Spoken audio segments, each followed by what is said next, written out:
사도행전 21장 1절로 14절까지의 말씀. 다 찾으셨으면 한 절씩 교독하겠습니다. 우리가 그들을 작별하고 배를 타고 바로 곳으로 가서 이튿날 로도에 이르러 거기서부터 바다라로 가서 베니게로 건너가는 배를 만나서 타고 가다가 그브로를 바라보고 이를 왼편에 두고 수리아로 항해하여 두로에서 상륙하니 거기서 배의 짐을 풀려 함이로라. 제자들을 찾아 거기서 이레를 머물더니 그 제자들이 성령의 감동으로 바울더러 예루살렘에 들어가지 말라 하더라. 이 여러 날을 지낸 후 우리가 떠나갈새 그들이 다 그 처자와 함께 성문 밖까지 전송하거늘 우리가 바닷가에서 무릎을 꿇어 기도하고 서로 작별한 후 우리는 배에 오르고 그들은 집으로 돌아가니라. 두로를 떠나 항해를 다 마치고 돌레마이에 이르러 형제들에게 안부를 묻고 그들과 함께 하루를 있다가 이튿날 떠나 가이사랴에 이르러 7 집사 중 하나인 전도자 빌립의 집에 들어가서 머무르니라. 그에게 딸 넷이 있으니 처녀로 예언하는 자라. 여러 날 머물러 있더니 아가보라 하는 한 선지자가 유대로부터 내려와 우리에게 와서 바울의 띠를 가져다가 자기 수족을 잡아매고 말하기를 성령이 말씀하시되 예루살렘에서 유대인들이 이같이 이 띠 임자를 결박하여 이방인의 손에 넘겨주리라 하거늘 우리가 그 말을 듣고 그곳 사람들과 더불어 바울에게 예루살렘으로 올라가지 말라 권하니 바울이 대답하되 여러분이 어찌하여 울어 내 마음을 상하게 하느냐 나는 주 예수의 이름을 위하여 결박당할 뿐 아니라 예루살렘에서 죽을 것도 각오하였노라 하니 그가 권함을 받지 아니하므로 우리가 주의 뜻대로 이루어지이다 하고 그쳤노라. 아멘. 이진영 목사님께서 소리라는 설교의 제목으로 말씀 전해 주시겠습니다. 네, 오늘 말씀 나누기 전에 함께 기도하시고 함께 말씀 나누도록 하겠습니다. 사랑이 많으시고 은혜가 많으신 우리 아버지 하나님, 이제 이 시간 하나님의 말씀을 나누고자 합니다. 어려운 가운데서도 또 복잡한 가운데서도 우리에게 바른 길을 전해주시려고 애쓰시는 주님을 이 시간 잘 볼 수 있도록 인도하시고 그 주님의 목소리를 잘 들을 수 있도록 우리의 귀를 열어주시고 우리의 마음을 열어주시고 우리의 눈을 열어주시옵소서. 시종일관을 주님께 의탁드리오며 모든 말씀으로 주 예수 그리스도의 이름으로 기도드립니다. 아멘. 아마 성경을 오래 읽어보신 분들은 아시겠지만 성경을 읽다 보면 선뜻 이해하기 어려운 이야기들이 많이 나오게 됩니다. 이상하게 보이는 얘기들이 드물지 않게 등장하죠.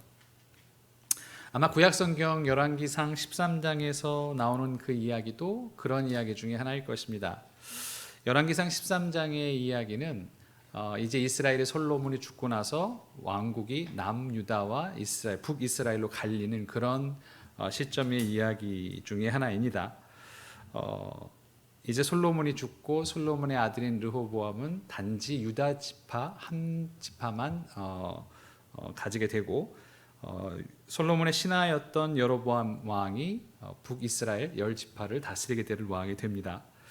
그리고 나서 그 왕국의 분열을 다룬 열왕기상 12장 이후에 13장에서는 이제 10지파의 왕이 된 여로보암 왕이 큰 실수를 하는 장면을 묘사하고 있습니다. 그게 무슨 실수냐면 바로 베델에 금송아지를 두고 제단을 쌓은 일이죠. 여로보암 왕으로서는 아마 고육지책 중에 하나였을 것입니다. 왜냐하면 여전히 남유다에는 지파는 하나밖에 안 되지만 거기에 성전이 있기 때문에 많은 사람들이 명절에는 성전으로 내려갈 것이 뻔히 눈에 보였기 때문이죠. 그러다가 그 마음들도 백성들의 마음들도 이탈을 할까 두려워서 여로보암 왕은 베델에 금송아지를 세웁니다. 그리고는 이것이 바로 야훼 여호와 너희를 인도해오는 신이다라고 얘기를 하죠. 마치 출애굽기에서 이스라엘 백성들이 죄악을 저질렀던 것처럼 그 똑같은 죄악을 여로보암 왕이 짓고 있습니다. 그리고 이때 유다로부터 한 하나님의 사람이 와서 이 악행에 대한 심판을 선포합니다. 바로 23장의 내용은 바로 그런 내용이죠. 이 악행을 선포하고 마침 제단에서 그 제물을 드리려고 하던 왕에게 하나님의 사람은 유다 지파로부터 온 유대 지역으로부터 온 하나님의 사람은 하나님이 내게 저주를 내리실 거라고 얘기를 하고 그리고 이 제단이 무너질 것이다라는 얘기를 하게 됩니다. 과연 그런 것을 보고 왕은 그 하나님의 사람을 잡아 죽이려고 하죠. 그러나 그 와중에 손이 말라버리고 그 손을 고쳐주는 것을 통해서 정말 이건 하나님이 하시는 것이구나라고 여로보암이 두려움을 느끼게 되는 그런 이야기가 바로 13장의 이야기입니다. 그리고는 너무 두려워서 그 선지자를 하나님의 사람을 자기 집에 궁정에 초대를 하려고 하죠. 와서 좀 쉬었다 가십시오라고 얘기를 하나 하나님의 사람은 매몰차게 그 왕의 호의를 거절합니다. 왜냐하면 여기서는 먹지도 말고 마시지도 말고 돌아올 때는 온 길로도 말고 다른 길로 돌아오라는 하나님의 명령을 받았기 때문이다라고 성경에 나와 있기 때문입니다. 자, 그런데 여기까지는 뭐 우리가 흔히 보는 성경 이야기인데 바로 다음 이야기가 좀 이상한 상황이 굉장히 혼란에 빠지는 상황이 연출되는 이야기가 바로 다음에 이어집니다. 그렇게 단호했던 이 하나님의 사람이 뭔가 혼란스러운 일들이 그 사람에게 일이 벌어집니다. 무슨 얘기냐? 바로 그 베델 지역에 아마 은퇴한 오랜 원로 목사님 같은 노년의 선지자가 있었습니다. 이 선지자는 아들들을 통해서 유다에서 온 하나님의 사람이 어떤 일을 벌였는지를 잘 들었습니다. 그 얘기를 듣더니 바로 일어나서 바로 그를 쫓아가서 그를 불러 세운 다음에 자기네 집으로 와서 초대해서 우리 집에 와서 잠깐 쉬었다 가라는 말을 하게 됩니다. 물론 하나님의 사람은 왕에게 거절했던 것처럼 나는 그렇게 할 수 없습니다. 나는 하나님의 명령을 받았습니다. 여기서는 먹지도 말고 마시지도 말라는 하나님의 명령을 받았습니다. 라고 그렇게 이야기를 하고 거절하려고 했죠. 그런데 이때 이상하게도 그 노년의 베델의 선지자는 이렇게 하나님의 사람에게 얘기합니다. 괜찮습니다. 저도 하나님의 말씀을 들었는데 하나님의 말씀이 당신을 초대해서 우리 집에서 좀 쉬게 가게 하라고 하나님의 말씀이 그렇게 저에게 임하셨습니다. 라고 이야기를 하죠.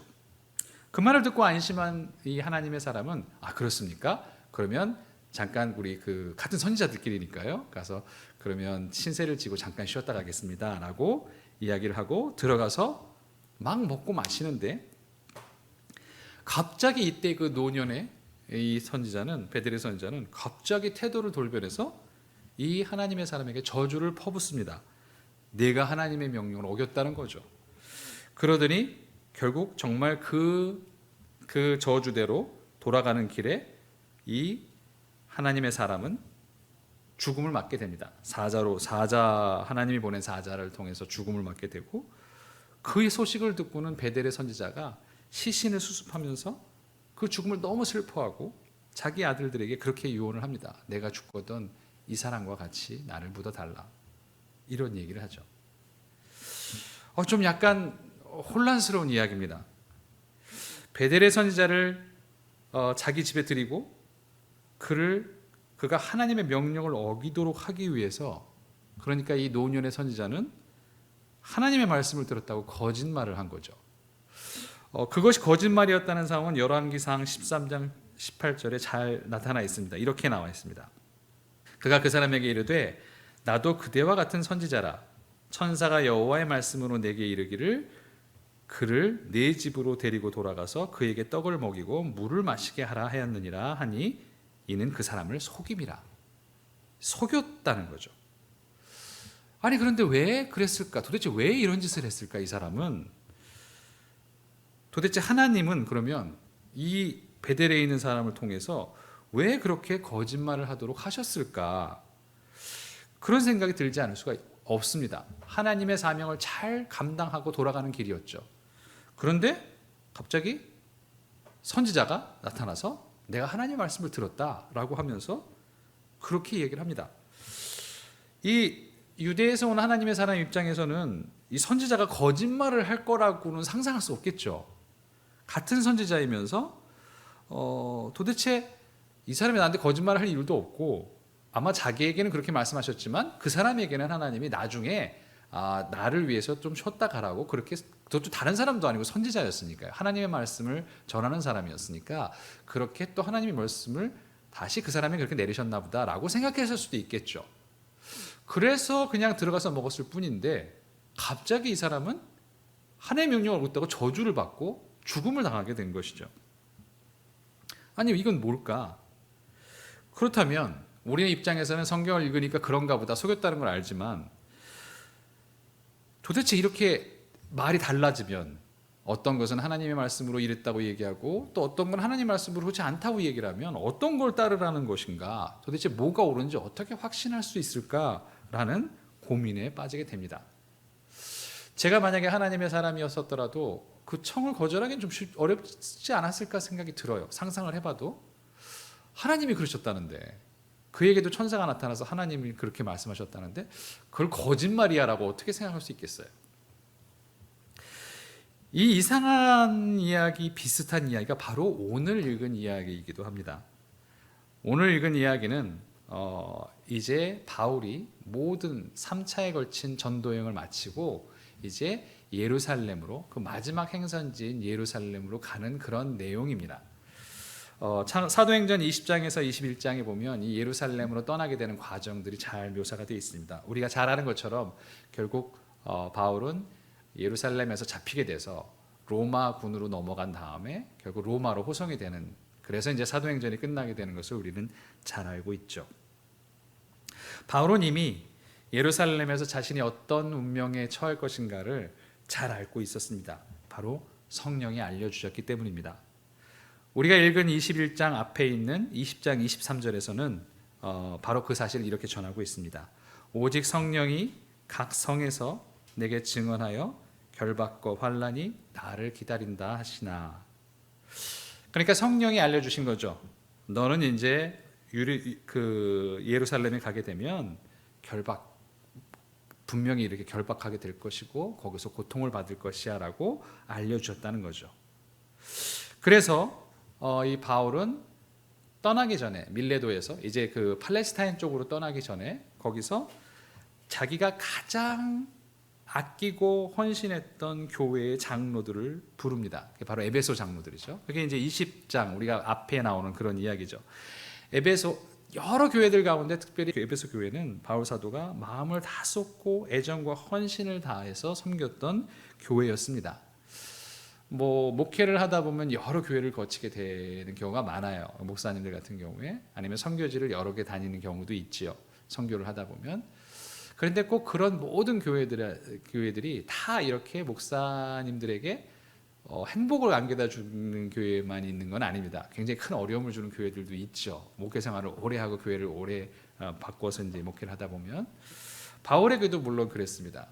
우리가 잘 아는 교회 중에 바울을 굉장히 힘들게 했던 교회가 바로 고린도 교회였죠.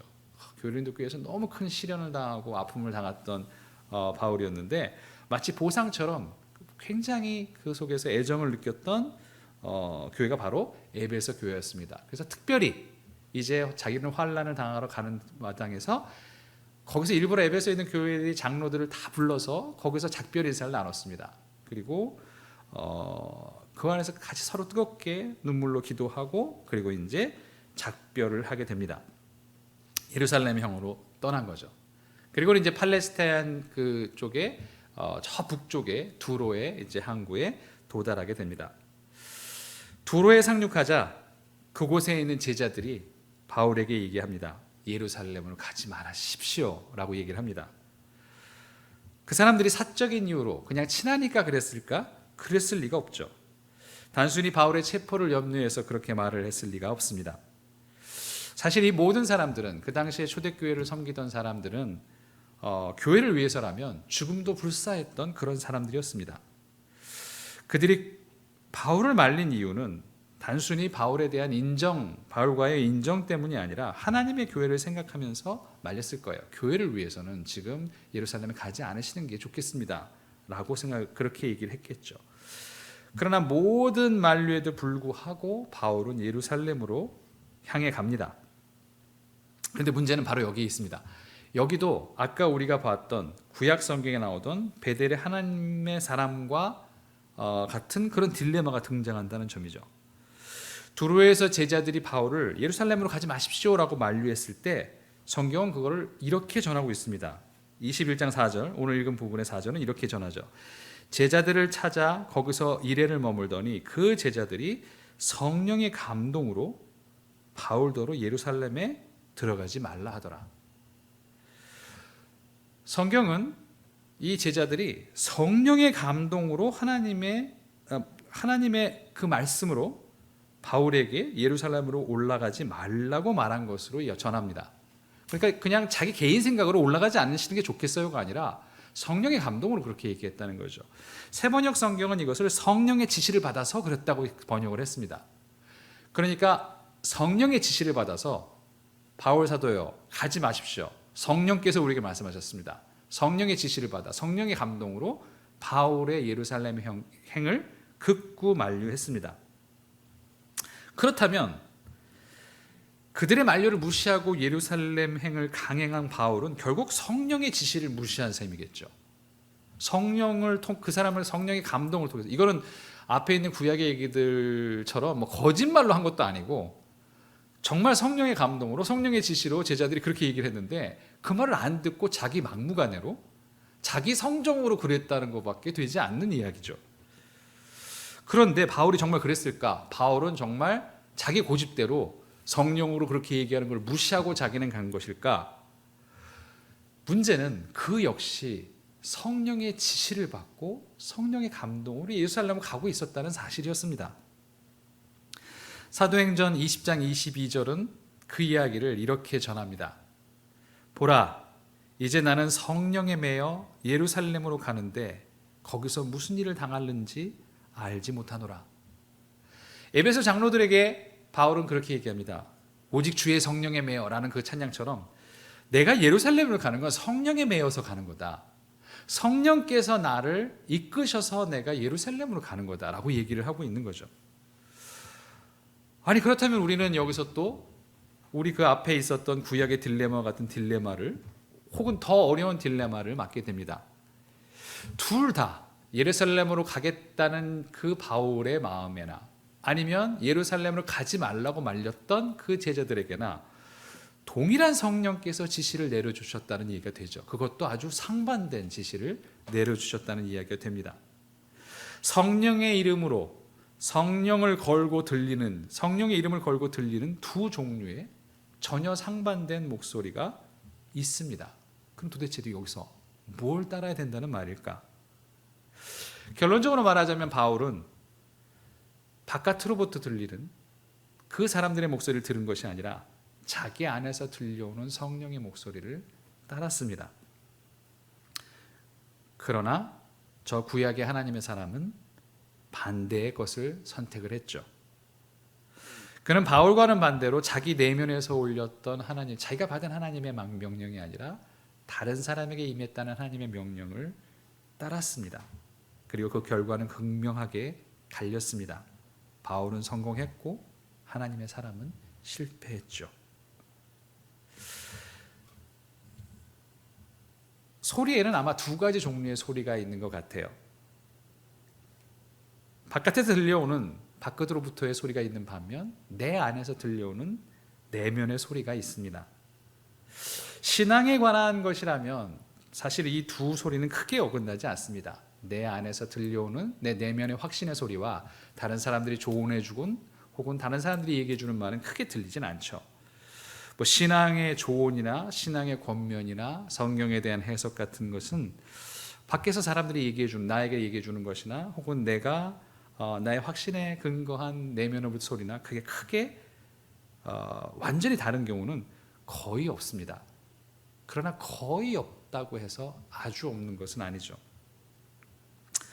어떤 경우에는 그런 경우 중에서 또 어떤 경우에는 이 하나님의 사람이나 바울에게처럼 그 두 소리가 치명적으로 다를 때도 있습니다. 두 소리가 일치하지 않을 때죠. 내 안에 있는 하나님의 말씀은 이게 아닌 것 같은데 다른 밖에서 들려오는 모든 소리들은, 하나님의 이름으로 들려오는 소리들은 이거라고 이야기했을 때 그 둘 사이에서 어떤 것을 따라야 될까? 이 두 소리가 일치하지 않는 갈등의 순간에 신앙의 결단이란 결국 이 둘 중에 어떤 소리를 따를까라는 것이 문제가 될 것입니다. 사실 지금처럼 소리가 많을 때가 없는 것 같습니다. 지금처럼 매체가 많아지니까, 들을 수 있는 그 수단들이 많아지니까 누구나 이야기를 하고 소리가 너무나 많고 증폭돼서 들려오는 것이 지금 우리가 살고 있는 이 시대입니다. 특별히 요즘에는 하나님의 말씀이라는 소리들이, 성령의 지시라며 외치는 소리들이 이 나라의 공기 속에 폭발적으로 시끄럽게 메아리치는 그런 것을 우리는 보고 있는 중입니다. 유력한 신앙의 지도자들은 커다란 목소리로 끊임없이 이것이야말로 하나님의 뜻이라고 그렇게 외쳐대고, 그 이야기들은 재생산되고 확대됩니다. 세상이 우리에게 제기하는, 교회에 제기하는 합리적인 비판은 아랑곳하지도 않고, 심지어 교회 내부에서 일어나는 그런 합리적 문제 제기 역시 무시되고 짓밟히고 있는 것이 지금의 현실입니다. 교회를 지키자고, 또 나라를 구해야 된다고 그렇게 외치는 소리들이 교회 내에서 또 세상 밖으로 사회를 덮고 있습니다. 그리고 수많은 그리스도인들은 이런 소리를 내고 또 이런 소리를 전하려고 온갖 매체를 통하여서 그 전하는 데 여념이 없게 됩니다. 전달받는 수많은 메시지들과 영상들이 넘쳐나고 너무나 많은 소리들이 넘쳐납니다. 그리고 이 소리들은, 되게 큰 소리들은 혐오와 증오를 담은 외침들도 함께 내고 있습니다. 조금이라도 다른 소리가 있다면 뭉개지거나 짓밟혀 버리는 경우도 너무나 많이 생겨납니다. 아주 먼 옛날 성경에도 보면 굉장히 큰 소리들이 거대한 승리를 쟁취했던 적이 있었다고 우리에게 이야기합니다. 복음서 중 누가복음 23장 23절은 이렇게 말씀을 전합니다. 그들이 큰 소리로 재촉하여 십자가에 못 박기를 구하니 그들의 소리가 이긴지라. 예수님을 향해서 외쳐지던 그 아우성을 소리라는 말로 표현한 것은 누가복음이 유일합니다. 그 큰 소리들, 그 아우성 소리들, 그 증오와 혐오의 소리들, 십자가에 못 박으라고 악을 쓰며 외쳤던 소리들은 분명히 존재했었을 다른 작은 소리들을 짓밟고 또 이겼습니다. 분명히 다른 사람 소리도 있었겠죠. 작은 소리로, 그래도 그분은 그렇지 않아, 그래도 그분은 정말 메시아야 라는 작은 소리도 있었겠지만, 그러나 큰 소리가, 그들의 소리가 이 작은 소리들을 다 밟고 이겼습니다. 그렇게 큰 소리를 내는 사람들은 그러나 아이러니하게도 자기가 하나님의 나라를 지키고 있다고 그렇게 확신했겠죠. 이것이야말로 하나님을 위하는 것이야 라고 라는 확신으로 그렇게 예수를 향해 악을 쓰고 증오하고 혐오하며 못 박으라고 외쳤을 것입니다. 그리고 그들의 소리가 이겼다고 성경은 증언을 하고 있습니다. 지금 우리 곁에도 그때와 비슷한 수많은 소리들이 있는 것 같습니다. 주로 큰 소리들은 사랑의 목소리보다는 혐오와 증오의 목소리들을 담고 있습니다. 지금과 다르지 않은 혐오와 증오의 외침들이 지금도 우리 주변에 넘쳐나게 있습니다. 그리고 상반되고 모순된 소리들이 모두 하나님의 이름으로 선언되고 있습니다. 이것이 하나님의 뜻이라는 거죠. 이것이 성령의 지시라는 거죠. 또 다른 사람들은, 또 어떤 사람들은 아니, 그게 아니라 바로 이게 하나님의 뜻이라고, 하나님의 소리라고 그렇게 이야기들을 해대고 있죠.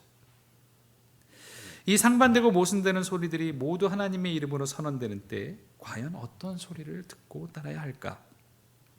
바울은 이런 때에 우리가 어떤 소리를, 어떤 선택을 해야 되는지를 선명하게 본보기로서 우리에게 보여줍니다. 혼란스러운 소리들이 많으면 많을수록 우리는 어떻게 해야 하냐? 우리 내면에서 흘러나오는 그 목소리를 들어야 한다. 바울은 그렇게 얘기합니다. 소리가 많으면 많을수록, 다르면 다를수록 우리가 들어야 될 소리는 우리 내면에서 들려오는 하나님의 소리다라고 얘기를 하고 있습니다. 그러니까 내 안에서 들려오는 하나님의 목소리를 듣는다는 것은 이런 태도일 것입니다. 다른 사람이, 그러니 다른 사람에게 하시는 성령의 명령이 나와는 무슨 상관인가? 비록 다른 이들에게 주어진 명령과는 다를지라도 나는 내게 주시는 성령의 목소리만 따르면 될 거다.